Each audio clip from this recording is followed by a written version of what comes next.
Hey, welcome to Girl, Come Sit With Me. I am your host, Dom, and this is a safe space for us to understand the power of vulnerability. We can share our untold stories. We're going to heal together, learn together, and laugh a whole lot with a sprinkle of poetry every now and then when the good word calls for it, okay? Today I have this black girl. Yes. Now, this black girl owns Top Notch Eyewear. Where can they go to find Top Notch Eyewear? They can find Top Notch Eyewear wherever you use social media. So we're on every social media platform because we started in 2013. And you can check us out at topnotcheyes.com where we say you will see the difference because the difference is seeing top notch. Yes. And on top of that, this black girl also has a podcast. Where can they find your podcast now? Black Girl Say Something is the podcast. We're on TikTok, YouTube, and wherever you listen to podcasts. So just Google Black Girl, Say Something. Yes. Thank you so much for being here. Thank you for having me. Thank you for allowing me to come sit with you. Yes. I'm so glad to have you here because both of us we're going through a similar experience, but obviously everyone's experience is a little different. Mm-hmm. And that's divorce. Oh. So we are moms, we are divorcees, okay? Claim it. Yes. We have businesses, Yes. we work, we juggle several things while all the while making sure that we're able to maintain who we are and find a balance in this new space and this new energy, right? So think of it from like heartbreak to healing. But the thing is, why self-love is the foundation for our glow up. Okay. Yes. Where do you feel like your self-love gauge is at right now? It's at 100. 110, if you will. We 1,000.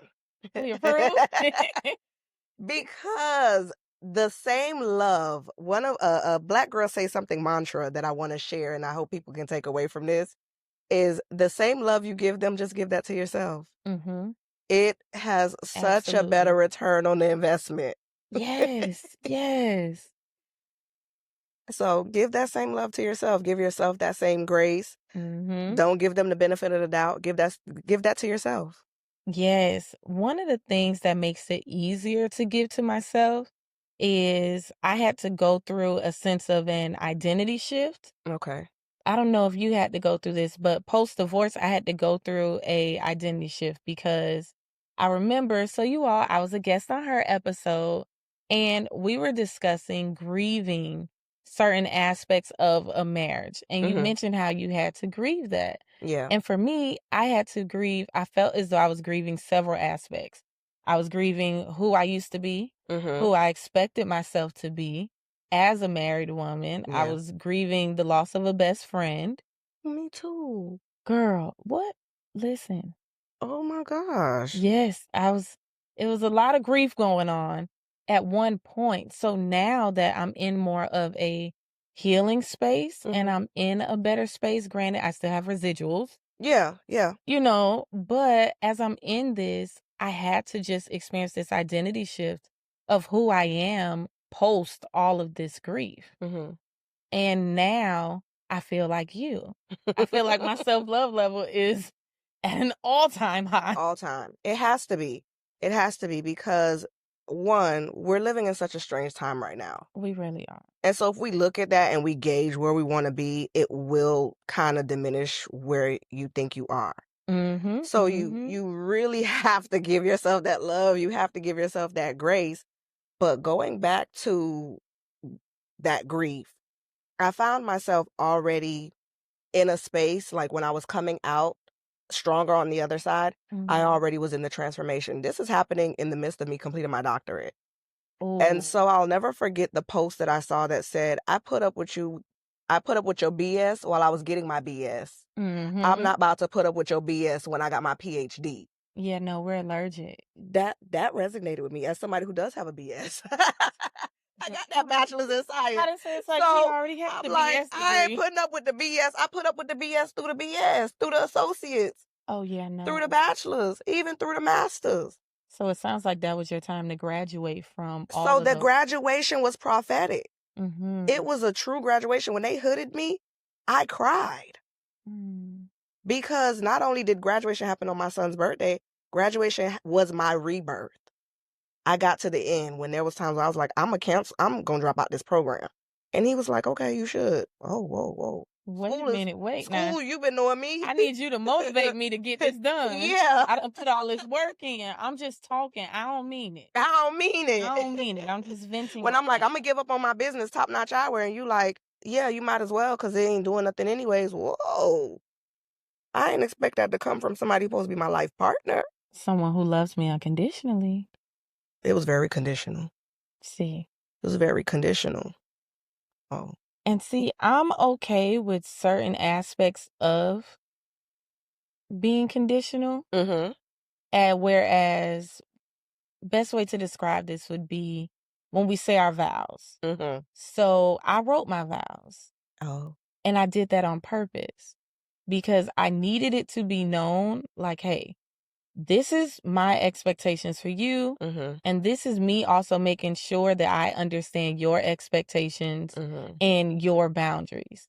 But of course, we're divorced. So that means once them boundaries get left out the way. Somebody didn't respect Yeah, you get allergic. And this Black girl having something to say, I've always, since I've started speaking out about my experience and getting to a space where I'm comfortable about, because that was number one. It was like, dang, I'm divorced with 2 kids. Don't nobody get married to get divorced. That is so true. You don't get married to really get divorced. You really don't. It's not like this gonna be my first husband. Cause when I'm done, I'm on to the next one. Yeah, no. No, you don't get married to get divorced.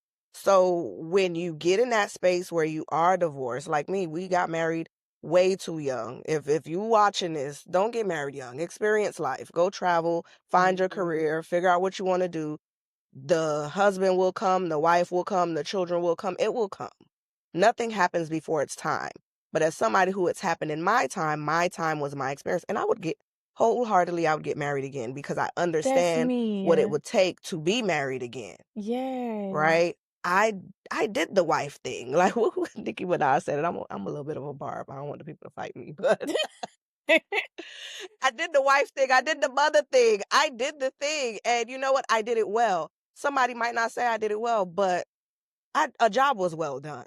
Absolutely. And so when you look at, you mentioned being in a space where you have to grieve the identity, there's like an identity shift. Yes. My shifting was taking place, and so that created an uncomfortability for me. And so because there was like this pre-shift coming out, it was like, oh, blessing, doors are opening, I'm doing all the things, my kids are happier, I'm happier.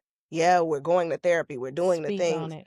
Everything started to come in such a wave, opportunities. I mean, I got my first professor contract.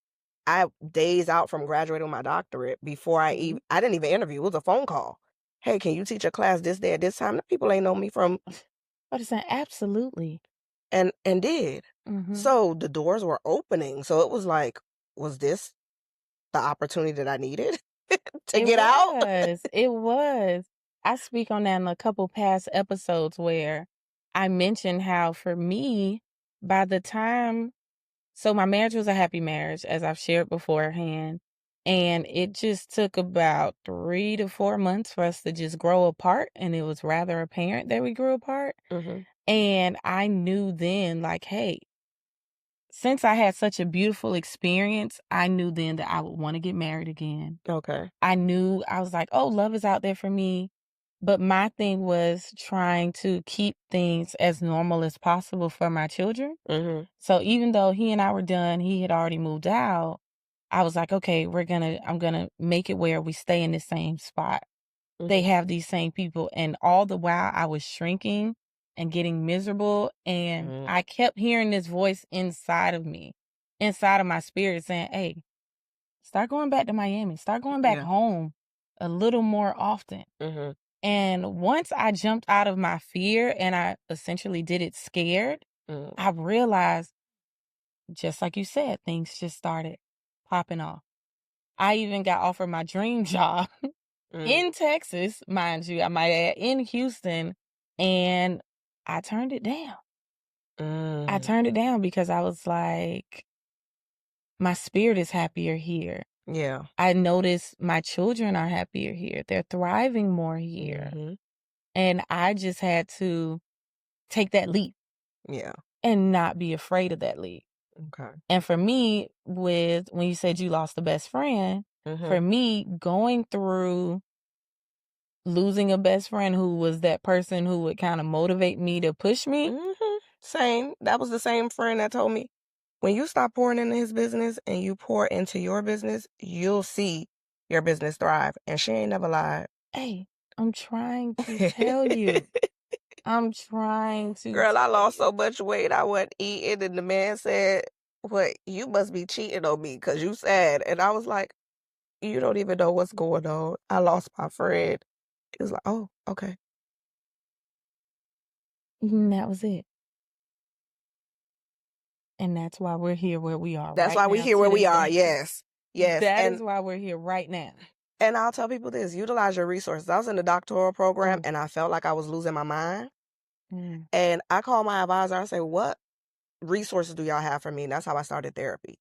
Oh, But I very didn't start good. therapy because I was going through in my marriage. I started therapy because of a friendship breakup. I talk about that on one of my episodes called The Relationship Paradigm Shift. How your relationships have to shift in order for you to grow. They do. And it was an amicable breakup. I ain't gonna say it didn't hurt, because it did. I got a text. She started therapy. And we can't be friends no more. And, it hurt. But I'll never forget. I said, we'll catch each other on the heel side of things. Yeah. And sometimes that's okay too. We will catch each other on the heel side of things. And shortly after that, it happens fast. It happens so quickly. It's like, oh, Lord, we need to get a divorce because this ain't working. And, yeah, it was rather quickly. It happened very quickly. The point of recognizing that you want to leave, and then the point of it getting domestic. Understandable. And it's like, oh, okay, I really got to leave now. If you was trying to convince me to stay, I kind of got to go, because you ain't going to take me out and take them out. That's not how that's going to work. Yeah, no. So, well, I'm glad you're out of that situation. Me too. In totality. Safely, yeah. Safely, because that's not where, everybody's story. Exactamundo. It's not everybody's That story. is one of the most difficult parts, is leaving. And think about it, even in situations where there is no DV, right? It's still the most dangerous time, because that's when you see the ugliest side of somebody. Yeah, statistics show it. But statistics show it. Yeah. The most dangerous time for a woman is when she's trying to get a divorce. Or trying to leave a relationship, period, even if you're not married. Yes, because divorce can even drive the most sane person to insanity. Or if someone is doing wrong, they're going to start projecting what they're doing onto you. Yeah. So you may end up being the one accused of cheating, and you like, I'm just trying to work extra hours to make ends meet. Exactly. Like, wait, now, I have been faithful, as Lord knows, I faithful this entire time. Exactly. And I'm not even going to hold y'all. A part of me, let's just have a candid moment here. So a part of me is a little petty, just a smidget. So not only am I'm the type of woman that is faithful because I believe that's just how I am. I'm not even going to hold you. Yeah, I just grew up being faithful. I'm loyal to a fault. But also because I need to make sure that if we end up not together, I don't care how upset you get with me. I don't care how this ends up. Without a shadow of a doubt, you can say no other man ever touched me while we were together. Yeah. In no type of way. Not no dating, not no no. Because Dom not going for that. Exactly. And that's the petty side of me. So I can be like, yep, you see how you did me? But I always did you right. I always did. Ooh, I always did you right. Hey. Always, okay? I always did you right. I don't care what you say on the left. I always did you. I always did you right. Hello. I am queen of kill 'em with kindness. Yeah. Granted, I have my petty moments. We all get there sometimes. Yeah. But yeah, queen of killing them with kindness. But even with we were talking about the shift that happened. But I would love for us to talk about how that shift influences our motherhood. Because both of us are mothers to 2 babies. Well, they're older, but 2 babies. They gon' always be my babies. Always the babies, okay? You never outgrow it. Ever. So I'm really interested to know, is there a difference in your parenting now? Oh, yeah. Oh, from the bottom of my soul, from my womb, I'm screaming, yeah. Consistency. Children thrive when things are consistent. They do. They do. I can see that. I'm more of like a social scientist. As a doctor of health science and research, let me tell you something. I see science in everything. And consistency is what children need. So my ability to parent, I'm a solo parent, I'm a primary parent, because there is a no contact order in place. So being that primary parent, being able to create the schedules, create the diets, create the Being in lifestyle, charge of everything. being in charge of everything, while it's not the ideal situation, I'll never forget a therapist did say having a mentally well parent is better than having 2 unmentally well parents. Absolutely. And Absolutely. so that led me to a space where I'm able to parent from a space of consistency. And all of that love that I've been able to give to myself, I'm able to give to them. Because when you're so busy trying to focus your love on that person, why they not loving me? Why they not loving me? I'm trying to love them. The kids don't feel it, but I felt it. I wasn't loving them the way they needed to be loved. I understand that. I wasn't hugging them as much as I would like to hug them because I'm irritated. I'm overstimulated. Now, not that I don't still get overstimulated, but guess what?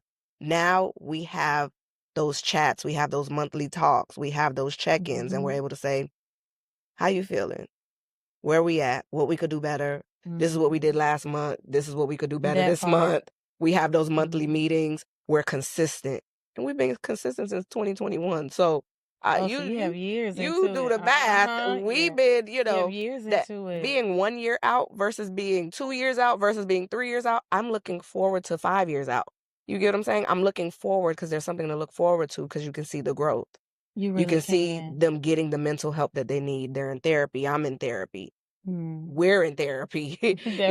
We're using our coping skills and everything that we need to be able to thrive in a crazy world. Number one, I'm able to give them the all of the tools that they need to be healthy adults one day. I love that because it even starts with very small things like them understanding or being able to come to you and say, hey, mommy, I'm overstimulated right now.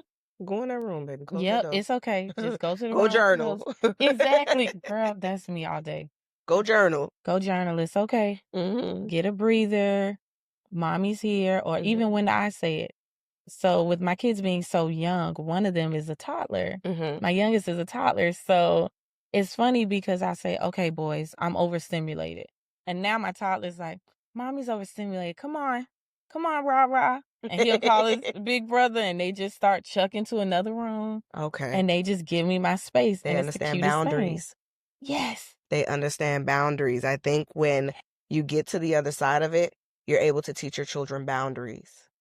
So don't just walk up and hug me. Ask me if you can have a hug. Yes. Let's create that boundary, that space, consent, right? And it's in the little things. And there's so many different little gems to drop where it's like, yeah, this is how we do it. There's a checklist. Yeah. You know what you need to do. Of course, my kids are a little bit older, but you can start it now. I think we've had a talk about putting a clock in the room. We did. We're going to teach you some time management. Some time management. You have your own alarm clock in your bedroom. When this sound goes off, you already know it's time to get up, get ready for your day. And girl, since I haven't had a chance to talk to you about it, but thank you for that. Because now my 8-year-old, he gets up, I watch him, he does his own thing, and I peep. He gets up and goes straight to the living room, and he just sits there. He meditates. Good. So he'll just sit there and relax for a few, and then he'll start his day. Then he'll be like, okay, I want to wake up my brother. You don't have to wake up my brother today. I'm like, oh, okay, you in a good headspace. Yeah. This is working. And it helps because when you see your children struggling with certain emotions, or when you see them having those sad days because a dynamic has changed. Yeah. Or maybe that morning they just woke up, hormones, Yeah, they feeling having a a little bad different. day. It happens. And all I need you to tell me is, hey, I'm not feeling it today. You know what? Yeah. I'm gonna move out your way, but I need you to know we gotta get out of here by 7:25. Hey, mommy not trying to be late. Exactly. My son had a moment this morning. I just saw it on him. Wasn't crying or anything like Yeah, man. that, but he just needed a moment. So usually I would drop him off second. So this morning he was like, Mommy, can I just get dropped off last? I just need more time. And I was like, okay, son, I'm with that. Thank you for expressing that to Thank you me. for letting me know. Just thank you for Can you keeping imagine me how in much the of a loop. healthier man he would be when he has had the opportunity to express those emotions now? Oh, that's gonna be so adorable. Uh, Oh, that's gonna be powerful. When I uh. tell you, it's gonna be the sweetest thing.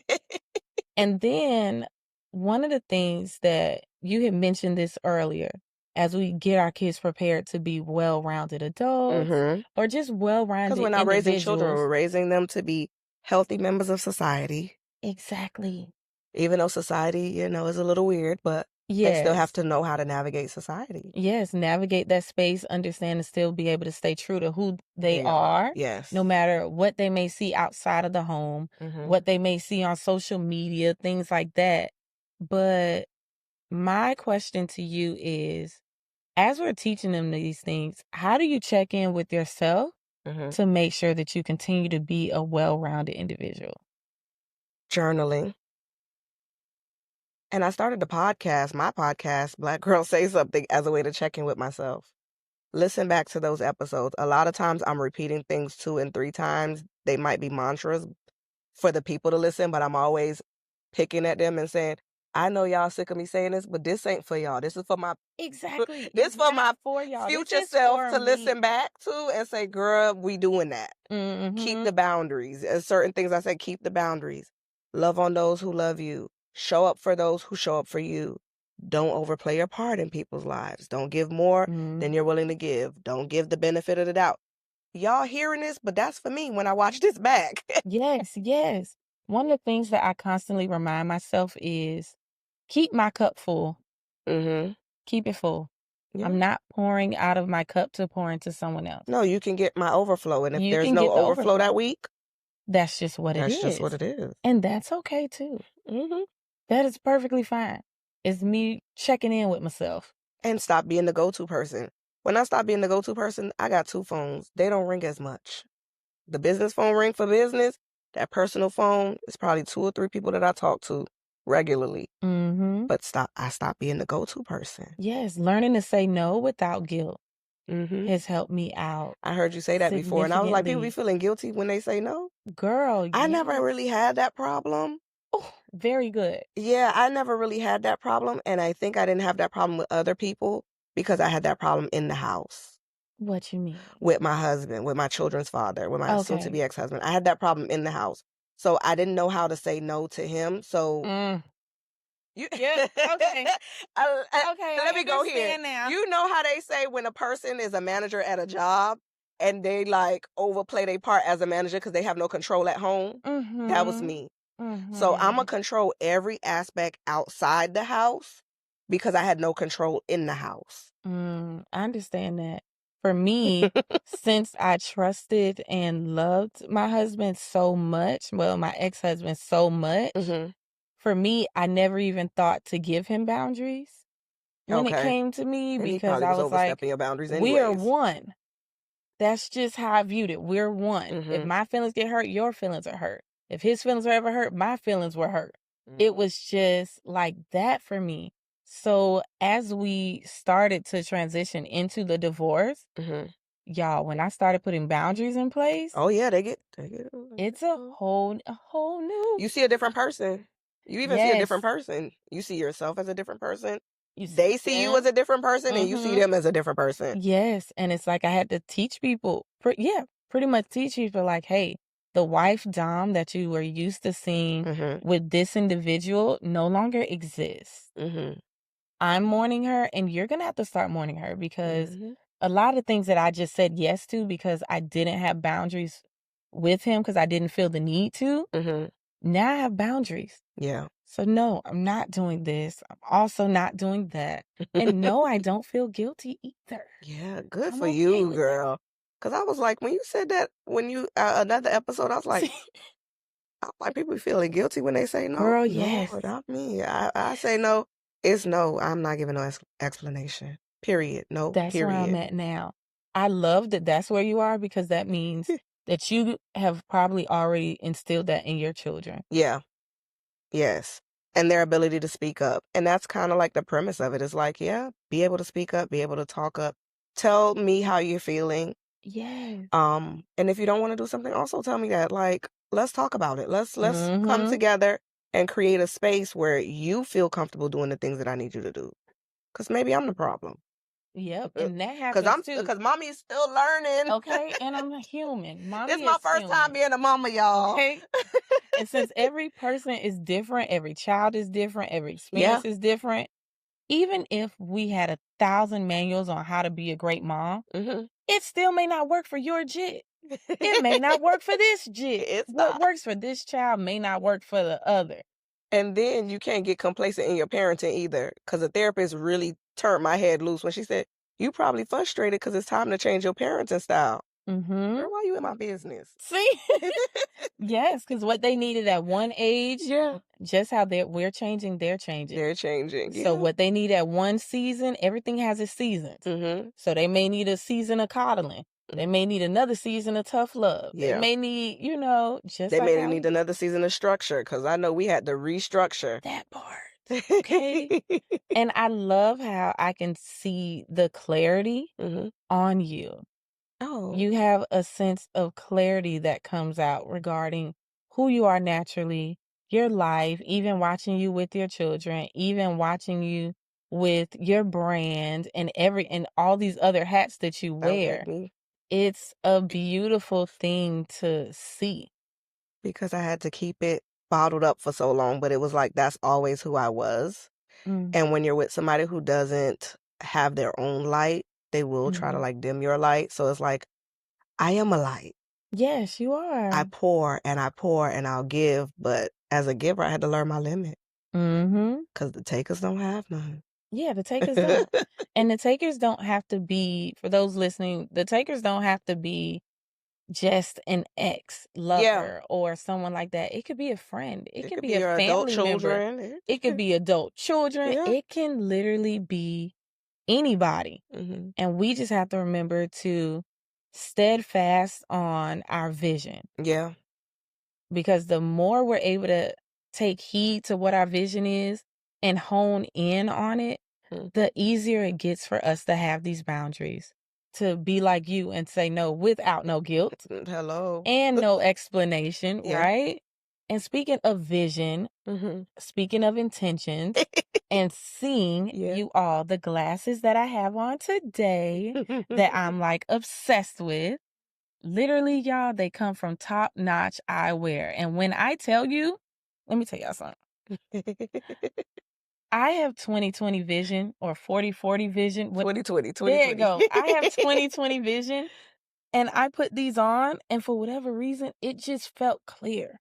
Yeah. I felt like I had the same clarity that Miss Black Girl has over here, okay? I just felt good. Yeah. I was like, hey, I look good. Wait a minute. Well, they have some blue filter lenses in them. Oh, okay. So it reduces the glare, so you're not being blinded by the lights. Hey, listen, okay? You can't dim my light, and with my top-notch eyewear on, you also can't blind me with the light. Hello. Speak on it. But yes, so I love how you've had this brand for so long. Yes. I literally look at you as a pure GOAT when it comes to this. Just watching how you've built your brand, learning your story, things like that. That takes a lot. Yeah. A lot of resilience, a lot of grit, and it's just nice to bear witness. I just have to give you your props while you're here, give you your flowers while you're here, because it's very nice to witness. Thank you. So thank you so much for joining me. Thank you for having me. On Girl, Come Sit With Me.